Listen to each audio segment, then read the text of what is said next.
Vodafone idea follow on public offer खुला है। देश का सबसे बड़ा फॉलो ऑन पब्लिक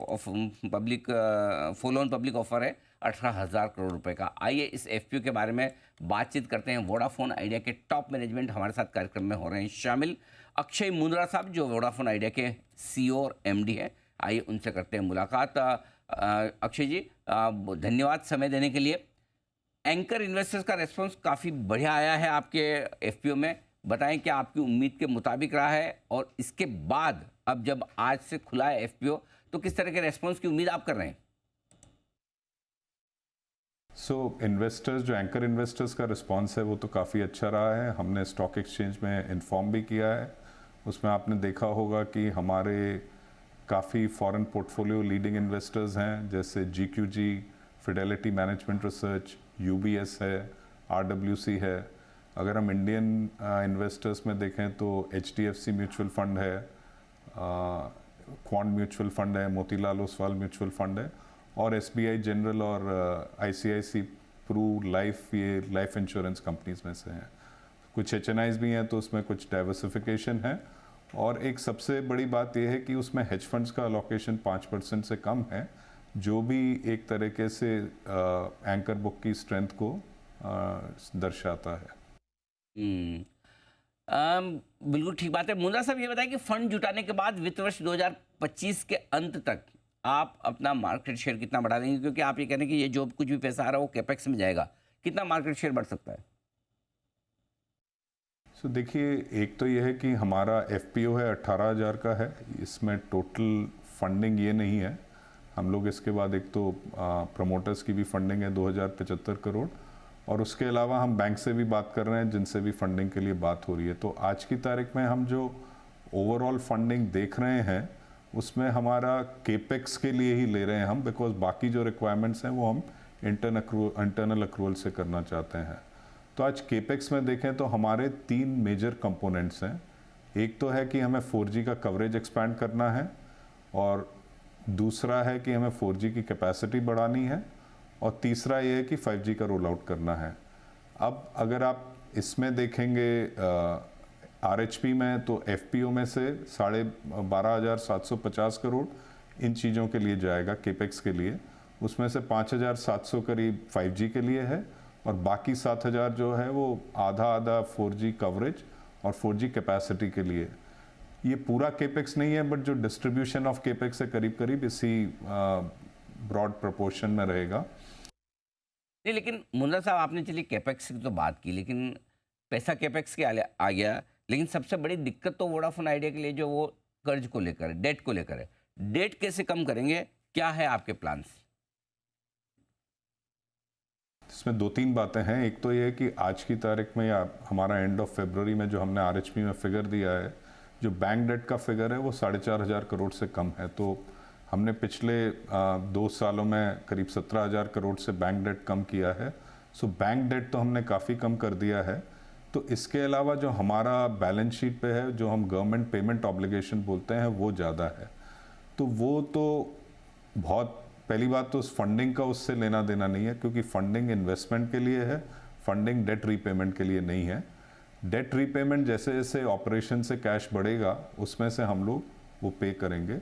और जैसा मैंने कई और जगह भी बताया कि एक गवर्नमेंट रिफॉर्म्स पैकेज है, उसमें ये प्रोवाइडेड है कि मॉरेटोरियम के बाद अगर कंपनी को कहीं थोड़ा इनेबिलिटी टू पे रहती है, बिकॉज कैश जनरेशन उस पूरे इंस्टॉलमेंट को नहीं कर पाता है, तो गवर्नमेंट ने ये भी प्रोविजन रखा है रिफॉर्म्स पैकेज में कि कुछ इंस्टॉलमेंट है वो गवर्नमेंट इक्विटी में कन्वर्ट कर सकती है, जैसा कि पहले भी हुआ है। ओके, तो यानी कि गवर्नमेंट थोड़ी अपनी इक्विटी और बढ़ा सकती है। अभी जो 33% के आसपास है, कुछ कर्ज को कर लेगी। लेकिन एक चीज़ जो है मुंद्रा साहब, वो ये कि भाई रकम का बड़ा हिस्सा तो आप 4G और 5G के लिए इस्तेमाल करेंगे, क्या ये सही है?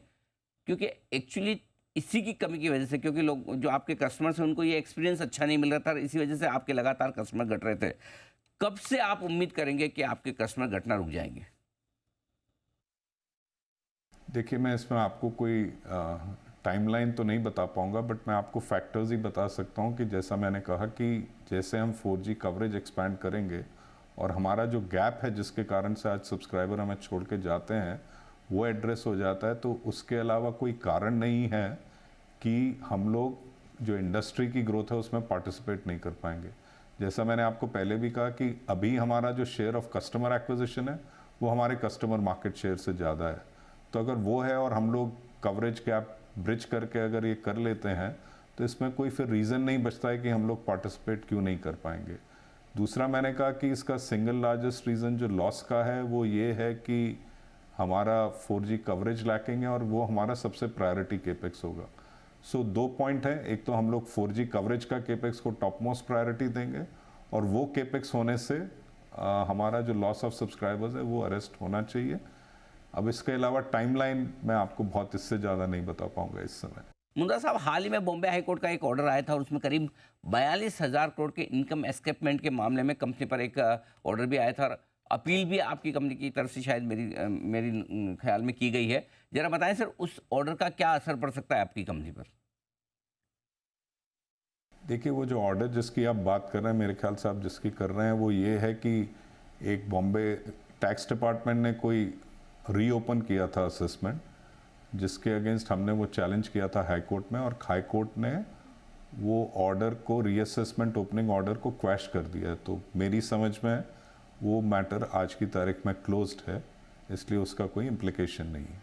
बहुत बढ़िया। तो अगर मैटर क्लोज हो चुका है तो बहुत ही अच्छी बात है।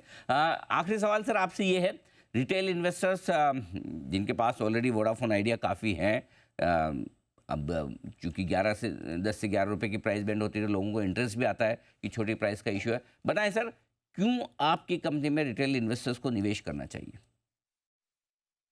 हमारा आज की तारीख में हम पार्टिसिपेट नहीं कर पा रहे थे, आगे जाके पार्टिसिपेट कर पाएंगे।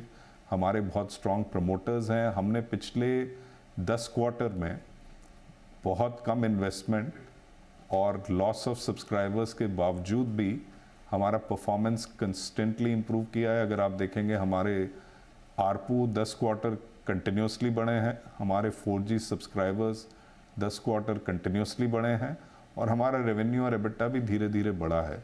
ये सब पॉसिबल हुआ है जब हम इन्वेस्ट नहीं कर रहे हैं और सब्सक्राइबर लॉस भी हो रहा है। तो वो अगर हम एड्रेस कर लेंगे तो डेफिनेटली हम इंडस्ट्री की ग्रोथ में भी पार्टिसिपेट कर पाएंगे।